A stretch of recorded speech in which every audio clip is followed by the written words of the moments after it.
রাসূল সাহাবী হযরত আব্দুল্লাহ রাদিয়াল্লাহু তাআলা আনহু চাচার সামনে চলে গেলেন, চাচার কাছে দাঁড়িয়ে গেলেন। ও যুবক, চাচাকে জিজ্ঞাসা করলেন, চাচা যান, আপনি কি মুসলমান হবেন? আপনি কি খবর পেয়েছেন মক্কা শরীফে চলে গিয়েছেন আখিরি নবী, শেষ নবী হযরত মুহাম্মদ সাল্লাল্লাহু আলাইহি ওয়াসাল্লাম, আপনি কি মুসলমান হবেন? আপনি কি তার উপর ঈমান আনবেন? চাচা রাগান্বিত হয়ে গেলেন, চাচা রেগে গেলেন। হযরত আব্দুল্লাহ জানিয়ে দিলেন, হযরত আব্দুল্লাহ সরিয়ে দিলেন, ও আমার চাচা, আমি আব্দুল্লাহ তার উপর ঈমান এনে নিয়েছি, আমি আব্দুল্লাহ মুসলমান হয়েছি। চাচা জানিয়ে দিন, চাচা রাগান্বিত হয়ে সরিয়ে দিন, এ আমার আব্দুল্লাহ, তোর শরীরে যা কিছু আছে সব আমার টাকা, সব আমার অর্থ, আমার টাকায় তুই বড় হলি। তুই যদি মুসলমান হয়ে যাস, বাপদাদা ধর্মখানা ছেড়ে দিস, সব আমার জিনিস ফিরিয়ে দে, আমার টাকা পয়সা ফিরিয়ে দে। হযরত আব্দুল্লাহ রাদিয়াল্লাহু তাআলা টুকটুক করে কাপড়গুলি খুলতে লাগলেন, পরনের পোশাকগুলি খুলে দিয়ে উলঙ্গ হয়ে গেলেন। যুবক আব্দুল্লাহ উলঙ্গ হয়ে গেলেন, কাঁদতে কাঁদতে মায়ের কাছে চলে গেলেন, কাঁদতে কাঁদতে মায়ের সামনে চলে গেলেন। ও আমার আম্মা জান, আপনি কি আমাকে একটা কাপড় দেবেন? আপনি কি আমাকে একটা বস্ত্র দেবেন? মা লজ্জায় মুখে কাপড় দিয়ে চোখ ভরা পানি নিয়ে মা জিজ্ঞাসা করে নিলেন, ও আমার আব্দুল্লাহ, তোর কি অবস্থা হয়েছে বাবা? যুবক ছেলে উলঙ্গ হয়ে গেলি, যুবক ছেলে ল্যাংটা হয়ে গেলি। আম্মা জান, আমি মুসলমান হয়ে গিয়েছি, আখিরি নবী, শেষ নবী হযরত মুহাম্মদ সাল্লাল্লাহু আলাইহি ওয়াসাল্লাম, উনাকে নবী বলে মেনে বিশ্বাস করে নিয়েছি। চাচা সব নিয়ে নিয়েছে, চাচা সব ছিনিয়ে নিয়ে নিয়েছে। ও আমার আম্মা জান, একটা বস্ত্র যদি দিতেন, ওই কাপড়টা জড়িয়ে নে মদিনা শরীফে আল্লাহ নবীর সামনে চলে যেতাম, আল্লাহ নবীর কাছে দেখি দাঁড়িয়ে যেতাম। আমাদের একটা চাদর দিয়ে দিন। হযরত আব্দুল্লাহ রাদিয়াল্লাহু তাআলা জড়িয়ে নে কাঁদতে কাঁদতে মদিনা শরীফের দিকে ছুটতে লাগলেন, কাঁদতে কাঁদতে মদিনা শরীফের দিকে চলে গেলেন। গভীর রাত হয়ে গেল, গভীর রাত হয়ে গেল। ও যুবক, ও আমার মুরব্বি বাপ জানাম, রাত্রিরে নববী শরীফে কাটিয়ে দিন। ফজরের আযান হয়ে গেল, ফজরের আযান হয়ে গেল। আল্লাহ নবী হুজরা শরীফের সামনে চলে গেলেন। আল্লাহ নবী পাক হবেন, আল্লাহ নবী দূরে দূরে চেহারাখানা দেখে নেব। আল্লাহ নবী টুকটুক করে পার করেন। হযরত আব্দুল্লাহ আল্লাহ নবীর চেহারাখানা দেখে নিলেন। জোরে বলুন সুবহান, আর একটু জোরে বলুন সুবহান। আল্লাহ রাসূল এত ভালোবেসেছে, চাচা বলছে মুসলমান হলে সব আমার ফিরিয়ে দে। যুবক সাহাবী পরনা তহবানটাও খুলে দিয়েছে। সুতো বলে গায়ে কিচ্ছু নাই, সুতো বলে শরীরে কিচ্ছু নাই, উলঙ্গ হয়ে গেছে। কোন বর্ণনায় কেবলমাত্র লজ্জা স্থানটা ঢাকার মতন একটাই মাত্র বস্ত্র ছিল, আর কিচ্ছু নাই। ওই অবস্থায় মায়ের কাছে গেলেন, মা, চাচা আমার সব ছিনিয়ে নিয়েছে, আমি মুসলমান হয়ে গিয়েছি। মা, আল্লাহর নবীর সামনে যাব, নবীর কাছে উলঙ্গ অবস্থায় কিভাবে গিয়ে দাঁড়ায়? যদি একটা চাদর আমাকে দিতেন, ওটা জড়িয়ে একটু রাসূলুল্লাহর কাছে গিয়ে দাঁড়াতাম। বললেন না সুবহানাল্লাহ। মা একটা চাদর দিয়েছে। মদিনা শরীফের দিকে ছোটেন, মদিনা শরীফের কাছে কাছে গিয়ে দাঁড়িয়ে গেলেন। নবী পাকের সামনে যাব, আমার গায়ে তো কিছু নাই, খালি গা। নবীর কাছে এই খালি বাদানে যাওয়াটাকে নিজেকে বেয়াদবি মনে করছে। এই চাদরটাকে খুলে দুটো ভাগ করে এক ভাগ পরনায় পড়লেন, আর এক ভাগ গায়ে দিয়ে রাত্রিরে নববী শরীফে কাটিয়ে ফজরের সময় নবী পাকের হুজরা শরীফের সামনে দাঁড়িয়ে আছেন। কেন আল্লাহ রাসূলের চেহারা শরীফটা দেখবেন। যে নবীকে না দেখে ঈমান এনেছে, যে নবী চেহারা প্রশংসা আল্লাহ পাক করে বলেছেন বদদুহা। জোরে বলে, জোরে বলা গেল না? নবী মুচকে হেসেছে, আল্লাহ নবীকে বদদুহা বলে খেতাব করেছেন, বলুন না সুবহানাল্লাহ। নবী পাকের চেহারা শরীফ দেখলেন হযরত আব্দুল্লাহ, আল্লাহ রাসূল ফজরের নামাজ পড়ালেন, নবী পাকের পিছনে নামাজ পড়ে আল্লাহ রাসূল ঘুরে বসলেন। হযরত আব্দুল্লাহ দিকে নবী তাকিয়ে বলে, কে বাবা, তোমাকে তো আগে কোনোদিন দেখি না। হুজুর আমি মুসলমান হয়েছি। নবীর কদমের কাছে গিয়ে, হুজুর মুসলমান, কি নাম বাবা? হুজুর আমার নাম আব্দুল হুজ্জাহ। আব্দুল হুজ্জাহ। নবী বললেন, না, তুমি তো দেবীর বান্দা হতে পারো না, তোমার নাম হলো আজ থেকে আব্দুল্লাহ। জোরে বলুন না সুবহানাল্লাহ। আল্লাহ নবী দরবারে রয়ে গেলেন, নবী ওনাকে আসহাবে সুফার মধ্যে নিয়ে নিলেন। আসহাবে সুফা, হাজী যারা আছেন জিজ্ঞাসা করেন, আল্লাহ রাসূলের রওজা শরীফের সাথে একটা জায়গা চাতান করা আছে, চাতান, ওটা হলো আসহাবে সুফা। নবী পাকের গরীব গরীব সাহাবা, কিচ্ছু ছিল না, বাড়ি ছিল না, ঘর ছিল না, কিছুই ছিল না, খাওয়াটাও নবী পাকের বাড়ি থেকে আসতো। সুবহানাল্লাহ বললেন। এতটাই আল্লাহ আল্লাহর রাসূলকে ভালোবেসেছে, উলঙ্গ হয়ে গেছে হযরত আব্দুল্লাহ জুলফিজাতাইন আব্দুল উজ্জাহ, একটা চাদর নিয়ে আমার রাসূলের দরবারে ছিল। নবী ওনাকে আসহাবে সুফায় নিয়ে এলেন। মদিনার নববী শরীফে এত জোর কোরআন শরীফ পড়তেন, সাহাবারা নবীকে বলতেন, হুজুর একটু ওনাকে বলে দেন না ইয়া রাসূলুল্লাহ, যেন কোরআন শরীফ আস্তে আস্তে তিলাওয়াত করে। হুজুর আমাদের নামাজে একটু অসুবিধা হয়ে যায়। আমার নবী নূরের চোখ দিয়ে টপ টপ করে আল্লাহ রাসূল বলছে, ও আমার সাহাবারা, আমার আব্দুল্লাহকে মানা করো না, আমার আব্দুল্লাহকে মানা করো না।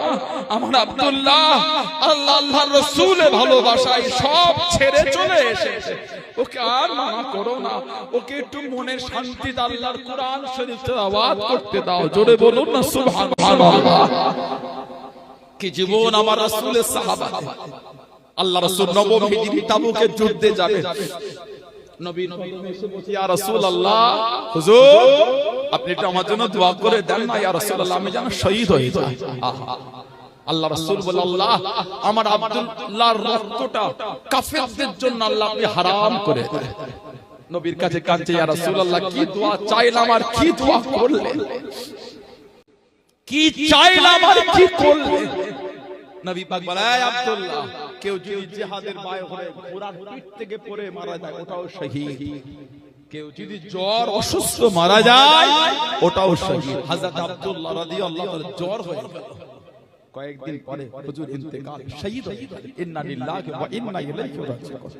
জানাজা হলো, কবর খোঁড়া হলো, উম্মতের মধ্যে আল্লাহ জান্নাতে আলা মাকাম দে হযরত আবু বকর, হযরত ওমর, হযরত আবু বকর, হযরত ওমর রাদিয়াল্লাহু আনহু, কি মাকাম আল্লাহ ওনাদের দিতে। আল্লাহ রাসূল বলেছেন তিরমিজি শরীফের হাদিস, ইক্তাদু বিল্লাযাইন মিন বাদি মিন আসহাবি আবি বকর ও ওমর, তোমরা আমি নবী আমার পরে আমার সাহাবাদের মধ্যে হতে আমার আবু বকর সিদ্দিকের কাছে যাবে, আমার ওমর ফারুকের কাছে যাবে, তাদের দুজনকে তোমরা মেনে চলবে। জোরে বলো, আর একটু জোরে বলা গেল না।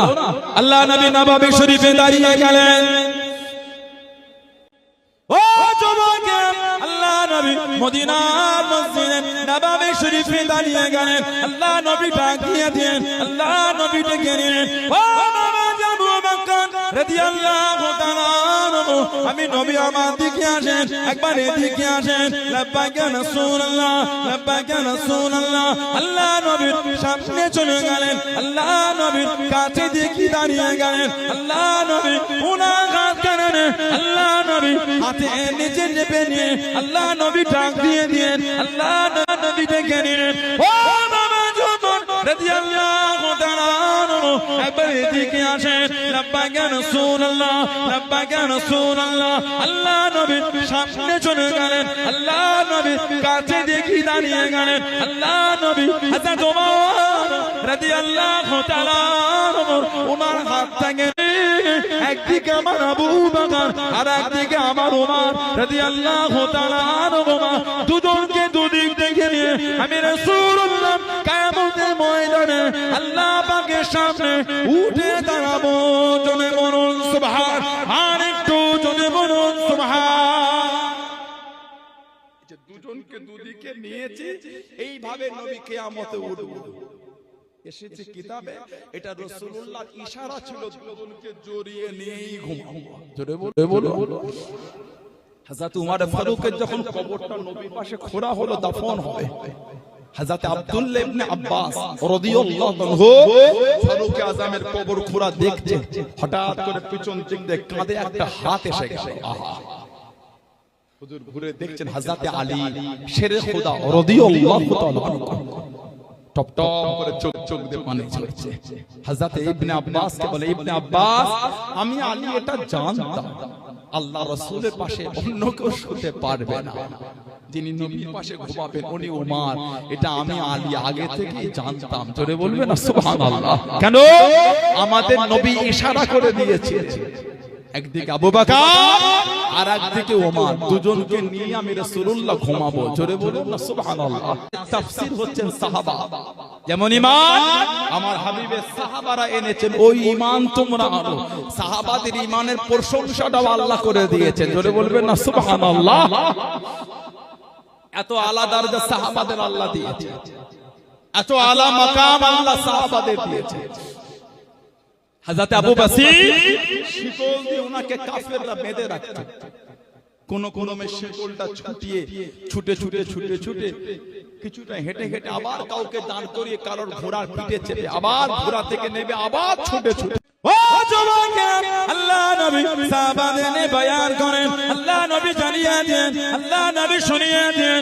ও বাবা সাহাবারা, আমি নবী গতকাল রাতে স্বপ্নের মধ্যে দেখতে পেলাম, খবের মধ্যে দেখতে পেলাম, আমি নবী আল্লাহ পাকের কাবা শরীফ তওয়াফ করি, কাবা শরীফ তওয়াফ করি। নবীদের স্বপ্নগুলো সত্যি, নবীদের স্বপ্নগুলো সত্যি। ইয়া রাসূলুল্লাহ কাবিরাল্লাহ, ইয়া রাসূলুল্লাহ কাবিরাল্লাহ, আল্লাহ পাকের নবী হুজুর বিয়াদি মাফ করুন, গুস্তাগিটা ক্ষমা করুন। কতদিন কাবা শরীফে যাই না হলো, কতদিন কাবা শরীফ দেখি না হলো, একটু যদি জেনেন আল্লাহ কাবাকে চোখ ভরে দেখতাম, নয়ন ভরে দেখে নিতাম, আল্লাহ পাকের কাবা শরীফ তওয়াফ করতাম, কাবা শরীফকে সামনে পেয়ে মন করে ইবাদত করতাম। আল্লাহ নবী হ্যাঁ বলেন না, না বলেন না, সাহাবাদের মুখে মুখে, সাহাবাদের কানে কানে খবরটা পৌঁছে গেল। আল্লাহ নবী দরবারে ১,৫০০ সাহাবা হাজির হয়ে গেলেন। আসসালামু আলাইকুম। কতদিন কাবা শরীফ দেখে রে হলো, একটু যদি জেনেন আল্লাহ কাবাকে নয়ন ভরে দেখে নিলাম। আল্লাহ নবী সাহাবাকে নিয়ে আল্লাহ নবী টুকটুক করে পার হয়ে গেলেন। জনে বলুন সুবহান, আর একটু জনে বলুন সুবহান। আপনাকে ৩০০ টাকার জুতো, ৪০০ টাকার জুতো চুরি হলো, গ্রামে গল্প করছেন জুতো চুরি হলো, বলছে না ভুল নাউজুবিল্লাহ বলে, কে আপনার জুতোটা নেবে? আপনি ভিখারি বলে তিনিও ভিখারি নাকি? হ্যাঁ, আমি আপনাকে ভিখারি বলেছি। কেন? ৩০০ টাকার জুতোর জন্য যে গ্রামে এসে বলে মক্কায় হজ করতে গিয়ে জুতো চুরি, সে ভিখারি ছাড়া কিচ্ছু হতে পারে? আদব নেই কেন? আদব, তামিজ, ভদ্র, নম্রতা, সভ্যতা কই ওটা? সাহাবারা তো সব মাল আমার রাসূলের কদমে দিয়ে দিতেন। হুজুর আল্লাহ আল্লাহ রাসূলের জন্য সব হুজুর বিলীন করে দিলাম। জোরে জোরে আল্লাহ আল্লাহর রাসূল সব হুজুর দিয়ে দিলাম। সাহাবাদের মাল তো দূরের কথা, জানটাও রাসূলুল্লাহর কদমে হাজির ছিল। জোরে বলবেন, মাল তো তুচ্ছ, জান ওটাও আমার রাসূলুল্লাহর কদমে। হুজুর আমাদের জান আপনার কদমে, ইচ্ছা মতন খরচা করবেন। জোরে বলবেন না সুবহানাল্লাহ। আর ৩০০ টাকার জুতো হারালো, বললেন চুরি হয়ে গেল, পারলেন বলতে? এখন আদবের অভাবে করে কাবা শরীফে ঢুকতে গিয়ে ওই বাইরে জুতোটা রেখে দিয়েছে। তওয়াফ করলেন আপনি মাকাম ইব্রাহিম, ওয়াত্তাখিযু মিন মাকাম ইব্রাহিম মুসাল্লা, মাকাম ইব্রাহিম ২ রাকাত নামাজ পড়লেন, একটু জমজম শরীফের পানি পান করলেন। ইন্নাস সাফা ওয়াল মারওয়াতা মিন শাইরিল্লাহ, সাফা মারওয়া সাই করে এবার আলাদা হয়ে আপনি এসে জুতোটা নাই, চুরি হয়ে গেল। নাউজুবিল্লাহ বলেন। এই ৪ ঘন্টা পরে এসে যে ওখানটা জুতো রেখে কে রাখবে? জুতো নিরামিষা এই যে মাদ্রাসার জলসাটা হচ্ছে নিরামিষা, এই যে মাদ্রাসার জলসা, এতগুলি লোক আপনারা এসেছেন, যেখানে যেখানে জুতো খুলেছেন উঠে দেখেন, যেখানে দেখে ওখানটায় না একটু সরে গেছে। এই লোকে যদি এই হয়, সেখানে লক্ষ লক্ষ মানুষ জুতোটা রেখে গেলে নিজের বাইরে কে সংরক্ষণ করে রাখবে? ওটা তো জুতো রাখার জায়গা না, কেন রেখেছেন? কথা বলে আপনি জুতো রাখবেন, আমি রাখবো, ইনি রাখবে, উনি রাখবে, উনি রাখবে, সবাই যদি কাবা শরীফে ঢোকার ওই মাথাতে বাইরে দরজার কোণে কোণে জুতোই রেখে যায়, তাহলে লোক আর ঢুকতে হবে না, জুতোর পাহাড় তৈরি হবে। লক্ষ লক্ষ মানুষ সবাই যদি জুতো রাখে, কথা ঠিক না ভুল বলছি? ওই জন্য 1 ঘন্টা 1.5 ঘন্টা ছাড়া ছাড়া সব জুতোগুলো ডাস্টবিনে তুলে সেই বাইরে নিয়ে ফেলে দেয়। কে আপনার ছিঁড়াপাড়া 300 টাকা জুতো চুরি করবে? নিজের মনটা ওই রকম বলে অন্যের মনে ভাবছেন কেন? কথা বলে না, কত খরচা করে গেলে সব মিলে 1.5 লাখ কম বেশি। চাচা এই 1.5 লাখ খরচা করে মনে হয়েছিল জুতো চুরি করবে? ছিচি, কি যে বলো বাপ, 1.5 লাখ খরচা করে গিয়ে পেলেনে উমরায় গিয়ে জুতো চুরি করছি যে বলতে নাই। ও আপনি 1.5 লাখ খরচা করে গিয়ে বললেন জুতো চুরি করা মনে হয় ওটা? যিনি এসেছেন উনিও তো 1.5 লাখ 2 লাখ 3 লাখ খরচা করে এসেছেন। আপনি যদি 1.5 লাখ খরচা করে গিয়ে জুতো চুরি করার ইচ্ছা না হয়, যিনি এলেন উনি 4 লাখ খরচা করে, ওনার ইচ্ছা হবে কি আপনার জুতো চুরি করতে? ঠিক না ভুল বলছি বলেন আপনারা? এগুলো ঠিক না, আমাদের আদবের অভাব।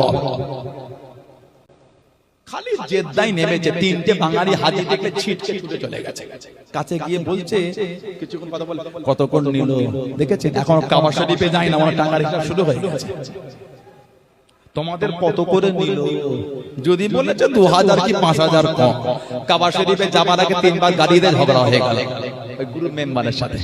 নাউজুবিল্লাহ, লা হাওলা ওয়ালা কুওয়াতা ইল্লা বিল্লাহ। টাকা থাকলে কাবা শরীফে যাওয়া যায় না, নসিবে হলে আল্লাহ মেহমান হিসাবে কবুল করে। আপনি কাবা শরীফে খেতে গেছেন, 1 রাকাত নামাজ পড়লে 1 লক্ষ রাকাত নামাজের সওয়াব। ওখানে উনি খাবার হিসাব করতে গেছে, খেতে পায় না, দেশে খেতে পায় না, পাথর চিবাই, বালু চিবাই, ইট চিবাই, দেশে খেতে পায় না, তো ভিখারি। কাবা শরীফে খেতে গেছে, আস্তাগফিরুল্লাহ, সাফা মারওয়া সাই হতে হতে খাবারের হিসাব চলে। আমার উম্মতে তোমরা তোমাদের সন্তানদের আমি নবী আমার মহব্বত শেখাও। জোরে বলো। ছেলেদের যদি মহব্বত না শিখাতে পারে, কিসের রাসূলুল্লাহর গোলাম হলো? জীবন তৈরি করে। আমার মায়েরা বাচ্চা নবী পাক ওখানে ইহরাম পরে কাবা শরীফে যাবেন।